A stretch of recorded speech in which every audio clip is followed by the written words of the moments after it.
হয় আচলতে গোলাঘাট জিলাৰ অন্তৰ্গত খুমটাই বুটলিখোৱা হাউতলি আদি কৰি বিভিন্ন স্থানত আচলতে বানৰ কবলত পৰি ৰাইজে আচলতে ঘৰ এৰি তেখেতলোকে আচলতে বানৰ শিবিৰত থাকিব লগা পৰিৱেশ সৃষ্টি হৈছে। আমি তাৰ পৰিপ্ৰেক্ষিতত সদৌ গোলাঘাট জিলা ছাত্ৰ সন্থাই আজি তেখেতসকলৰ ওচৰত উপস্থিত হৈ তেখেতলোকৰ দুখৰ সমভাগী হৈছো আৰু এসাঁজ অন্ন দান কৰি তেখেতলোকৰ ওচৰত আমি থিয় দিছো।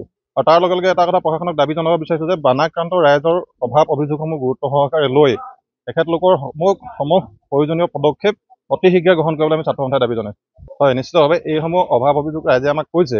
আমিও জিলা যে আপোনাৰ পশু খাদ্য পোৱা নাই বা শিশু খাদ্য পোৱা নাই এনেধৰণৰ বিভিন্ন তেখেতলোকৰ অভিযোগ আছে বা অভাৱ আছে। সেই অভাৱ অভিযোগসমূহৰ প্ৰতি আমিও তেখেতলোকৰ ওচৰত কথা দিছো যে আমি জিলা প্ৰশাসনৰ লগত আমি আলোচনা কৰিম আৰু জিলা প্ৰশাসনক আমি আপোনালোকৰ মাধ্যমৰ জৰিয়তে দাবী জনাইছো যে যিসমূহ তেখেতলোকৰ অভাৱ অভিযোগ আছে এই অভাৱ অভিযোগসমূহ অনতি পলমে তেখেতলোকে পূৰণ কৰাৰ ব্যৱস্থা গ্ৰহণ কৰক।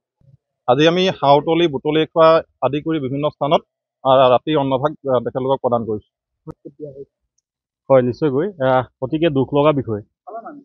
গোলাঘাট জিলাৰ খুমটাই সমষ্টিৰ অন্তৰ্গত বিভিন্ন অঞ্চল হাউতলি বুটলিখোৱা মৰঙি দৈগুং মিঠাম চাপৰিকে ধৰি বহুকেইটা স্থানত আচলতে ৰাইজৰ মাজত হাহাকাৰ পৰিস্থিতিৰ সৃষ্টি হৈছে। গতিকে তেখেতসকল আহি পেলাই কোনোবা যদি স্কুল গৃহত যদি কোনোবাই মানে আশ্ৰয় ল'বলগীয়া হৈছে, কোনোবা আহি পেলাই ৰাজহুৱা স্থানত বিভিন্ন ৰাজহুৱা স্থানত ক্লাব বৰহকে আদি কৰি বিভিন্ন স্থানত তেখেতসকলে মানে আশ্ৰয় ল'বলগীয়া হৈছে। গতিকে আমি গোলাঘাট জিলা ছাত্ৰ সন্থাৰ তৰফৰ পৰা আমি অঞ্চলত গৈ পেলাই আমি বানাক্ৰান্ত লোকসকলৰ ৰাইজৰ মাজত গৈ আমি তেখেতসকলৰ মানে খবৰ লওঁ। লগতে আমি সাধ্য অনুসাৰে আমি ছাত্ৰ সন্থাৰ পৰিয়ালৰ তৰফৰ পৰা তেখেতসকলক আজি নিশাৰ ভাগৰ যি মুঠি অন্নমুঠি আমি যোগান ধৰিবলৈ আমি পাৰ্যমানে আমি চেষ্টা কৰিছোঁ।